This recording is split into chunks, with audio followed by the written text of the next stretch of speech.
I'm Lachlan McDonald. I'm the director of the ACLU Voting Rights Project, and we have our office in Atlanta, although we are active all around the country.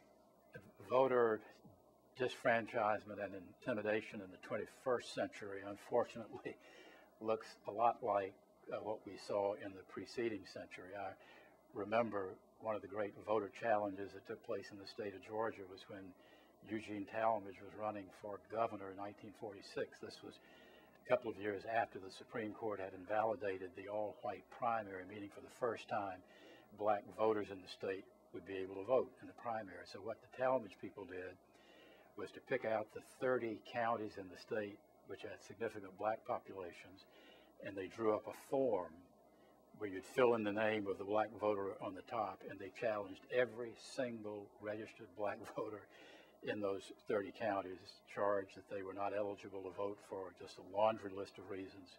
Now, we've seen the use of other lists in a lot of examples.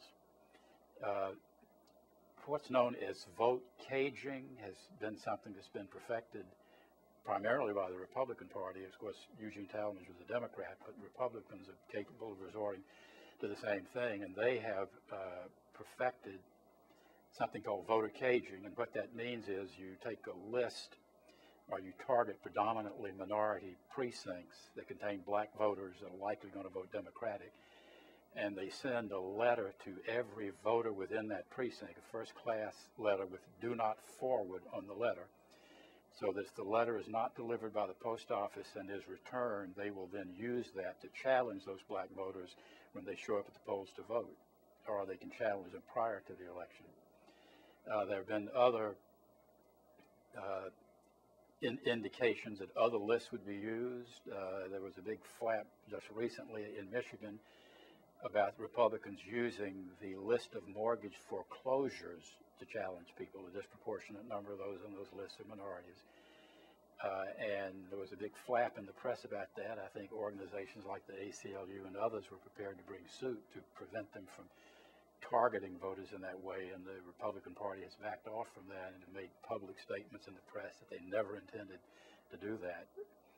We also, unfortunately, have other examples of states targeting voters, and that's in the guise of passing photo ID requirements. A number of states have passed these requirements requiring people to have government-issued photo IDs before they can vote. And like the voter caging that we've seen, the rationale for these photo ID requirements is to suppress voter fraud.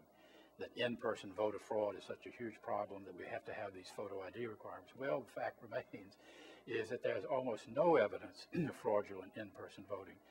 You know, in Indiana, for example, never in the history of that state has anybody been convicted or even charged for fraudulent in-person voting. So what's the purpose of passing a bill like that if there really isn't any voter fraud?